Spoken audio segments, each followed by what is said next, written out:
All right, well, good afternoon again, everybody. I hope you had a good week. It's Good Friday today, and I am going to be roasting a chicken for dinner. So, what not better opportunity than a learning session right now? Since we're never going to be able to cook raw chicken at school, I figured why not give you guys a video and give you some insight on how I roast a chicken. So, first thing we're going to do, we're going to talk about sanitation, because working with raw chicken, very dangerous because of what bacteria, everybody? Did I hear you say salmonella? Because I think I heard everybody would say salmonella. So kudos to you guys for getting that right. Salmonella can get you really sick. It's nothing that you can rinse off of food. Normally the places that we get salmonella is going to be our chicken, our outside of our eggs, and any reptilian. But again, we're just talking about chicken today. So salmonella does not wash off. The only way that you can kill salmonella is by heating it to the proper internal temperature of the food. So we need to make sure today that we are cleaning and sanitizing our work surfaces before and after using them. Also, we want to make sure that we're washing our hands properly. I've already cleaned and sanitized my workstation, and I've also washed my hands. The other thing I want to talk to you guys really quick about is proper thawing procedure. I pulled this chicken out of the freezer yesterday. It normally takes 2 to 3 days for something to thaw, especially that large, coming out of the freezer. So optimum way is to allow your bird to thaw in the refrigerator under refrigeration for at least 72 hours. That way it will thaw out completely before using it. I pulled it out yesterday, so obviously I didn't use that method of thawing. However, I did use the second method of thawing, and that's in a sink, in a container, where I've submerged the chicken in running water. And the running water must be 70 degrees or lower, nothing higher than that, because allowing it to sit at a temperature that's not safe in the temperature danger zone, or the TDZ, can also help that bacteria grow to levels high enough that we could potentially cause foodborne illness. So again, best method is under refrigeration, but like I said, I put mine in the sink in a tub, and I let cold running water go over that for probably about 2 hours. I drained it. It wasn't totally thawed out, so I emptied the bucket of water, put the chicken back inside, and it was all wrapped up in its original packaging, so no water actually got onto the chicken. And then I put it in the refrigerator overnight. This morning I pulled it out, and it looks great. It's thawed in the center. I always open my chicken up and check both the cavities, the neck cavity, and then from the back, or the breast side, because I want to make sure that there are no bags of surprises. Like a lot of your chickens and your turkeys have the giblets inside of them, and they're usually in a bag. So you want to make sure that you're looking inside and pulling those out. You can discard them, because when you're roasting a chicken, there's really nothing that we could use that would help impart any extra flavor. I cook mine up sometimes, and I mix them in with my cat's food. Tika likes chicken livers. Imagine that. All right, so we're gonna get started now. Mise en place on my table. I have some leaf oregano, dry. I have granulated garlic. Chef Pamela gets this box every month from Israel with Israeli products in it, and they sent us some really, really nice, fancy extra virgin olive oil, so we're gonna use a little bit of that today. I have some kosher salt. I picked some rosemary from my garden this morning, so it's nice and fresh. It's got a really earthy vibe to it. I've got one onion that I've sectioned into quarters. I cleaned off the skin, cut the top and the bottom off, and then cut it into quarters. It'll fit inside the chicken a little better. I've got one bulb or head of garlic, and all I did was I took that garlic and I cut it evenly through the cloves. So now that I've got the open garlic like this, this is going to roast inside the chicken along with some fresh lemon that I cut up. So we're going to start with the inside cavity first. I don't normally, I'm not a person that rinses chickens, but I did when I pulled this out, because it had so much liquid in it. I went ahead and used some cold water and rinsed the inside of the chicken out. Some people rinse the whole chicken. That's fine. It's, you know, it's an individual thing. So I'm going to take our chicken here. I've got it in its pan that I'm going to roast it in later. And first thing that we're going to do is go ahead, and I want to season the inside cavity. So I'm going to hold this up like this, and open this cavity way up, real big, okay? Let me get a paper towel here. Then from there, I'm gonna take some of my kosher salt and I'm just gonna sprinkle some kosher salt in there. Not a whole lot, maybe half a teaspoon. And excuse me, I'm gonna get my pepper. I forgot my pepper grinder over here on the counter. So I'm gonna grind up some pepper again into that hole. And I'm seasoning up the inside of the bird. I wanna make sure that I season the inside and the outside because now we're layering flavor. If your inside of your bird has no flavor, no nothing, it's not going to help the outside of the bird either. So I put my salt and pepper in. I'm gonna go ahead and I'm gonna take my rosemary and I'm just gonna take that and I'm gonna brush down some of that pepper and that salt back into the cavity a little bit more. Shove all that rosemary in there. Then I'm gonna take my sections of onion. I'm gonna pop those in. Cut my garlic, break it in half. I'm gonna put some in the front and then I'm gonna also put some in the back. We're just gonna squeeze all that in there. There's not a lot of room inside there, so we're kind of getting close to the end, but I've got enough fat up here at the top that I'm gonna go ahead and I'm gonna squeeze one of these lemons right into the center. Oop, and there went a seed across the kitchen. All right, and then I'm gonna take the rest of that lemon and I'm gonna shove that into there as well. All right, so that is the inside. We have seasoned that, it's ready to go. I'm just covering up the hole, yeah, and we'll have to cover again when we put it back in here. So that's the inside. So for the outside, I'm gonna put that aside. I'm gonna grab just a mixing bowl.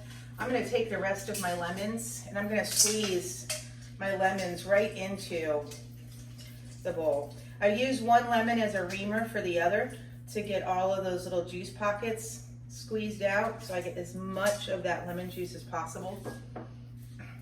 Some people will also zest your lemon with a microplane. I'm not looking for that much lemon flavor. I just want a little bit. We could call this Greek chicken because the Greeks always season their chicken with lemon juice, oregano, salt and pepper. But we're just gonna go with Kim's marinade today. I'm gonna do a little bit more salt because again, this is for the outside of the chicken. Some more pepper.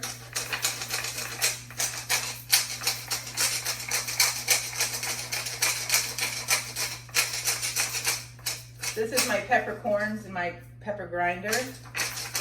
This allows so that when I want fresh pepper and I want that nice peppery flavor, this gives that to me because I've got the peppercorns on the inside and then they grind up as I need them. We're gonna add a little bit of this extra virgin Israeli olive oil. Very excited about this. I've used it a couple of times, it's fabulous. And then oregano. As you guys can remember, we put fresh rosemary inside the bird. I'm gonna put oregano on the outside of the bird. And you guys can put anything you want on your chicken or in your chicken. I got a little bit more granulated garlic for the outside.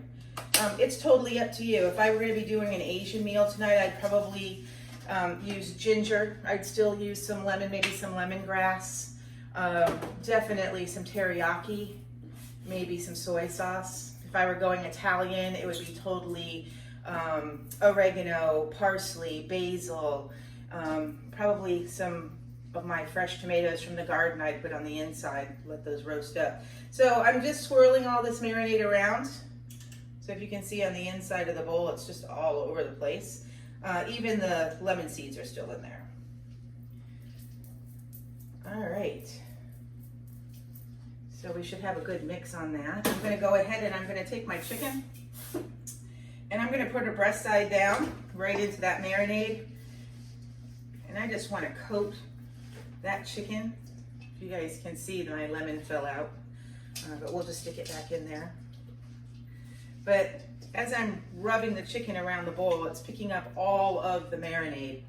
So I've got a real nice coating of herbs in there. People complain because when they cook chicken, their white meat is always so dry. And I tell people, you know, you're supposed to cook your chicken to an internal temperature of 165 degrees. But you also have to take into consideration what they call carryover cooking. And carryover cooking is once you've taken it out of the oven, the inside of the bird or whatever it is you're cooking or roasting or baking is still actually hot enough that it continues to cook. That's why they call it carryover.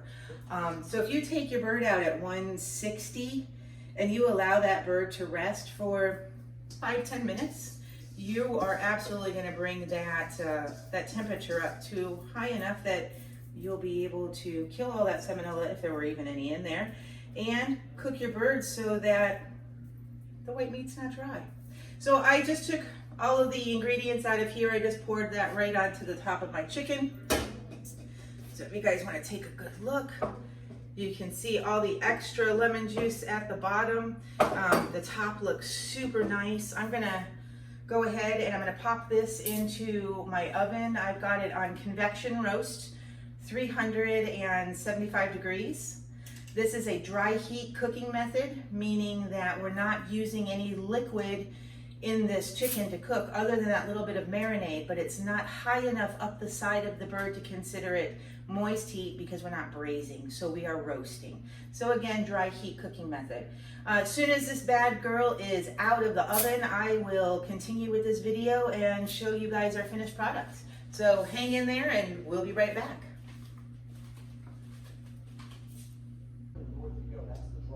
Okay, everybody, just checking in with you. I just pulled the chicken out of the oven. We've been in for a little over 45 minutes, and now what I'm going to do is I'm going to test the temperature. Remember I said I wanted to pull this out just before it reaches 165 so we have some of that carryover cooking so that our white meat kind of stays nice and juicy. So I've got a bimetallic stem thermometer here, and I've got an ice bath, and all I'm going to do is put this into the ice bath, and I'm not going to let it touch the bottom or the sides, and I'm checking to make sure that I'm calibrated.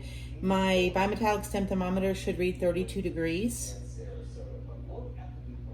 And we are right at 32, so I'm going to go ahead and pull that out of the water and then just wipe that down. And then I'm going to insert this into the chicken. Now, you would normally think that you would put this into the breast, thinking that that is the biggest part of the bird, but it's not the thickest, and white meat cooks faster than dark meat. So we always want to insert this in between the leg and the thigh and going into the thigh itself, but not allowing it to go through the whole chicken, because at the bottom third of the tip of the thermometer is a little dimple, and that dimple is where they actually check the temperature. The temperature reads in. So we're looking at about 150 degrees. So I'm going to turn my temperature up on my stove to about 425, and I'm going to allow this now, the higher temperature, to help brown the rest of the chicken. I'm going to give it probably another 10 minutes, then I'm going to pull it out and I will check back with you guys and show you our finished product. Hang in there, we're almost done. All right, everybody, we're back and we have the finished product. So let me switch you around and show you what we just pulled out of the oven. So this is our bird this evening. She was a fine old bird, did us proud. The roasting was beautiful. We've got that great caramelization of the skin. Let me grab my oven mitt so I can turn this around for you guys. If you notice, you can see the cloves of garlic and the lemon. I'm gonna pull those out in just a few minutes. I'm gonna let this guy, or this lady, rest for probably about another 10 minutes. I'm gonna put some aluminum foil over it, but look at how nice and brown that looks. So that was our roasting lesson for this week. I hope you guys might get a chance to try some of this, and if you do, just, remember, marinade is yours. So create, marinate, and enjoy. Have a good one.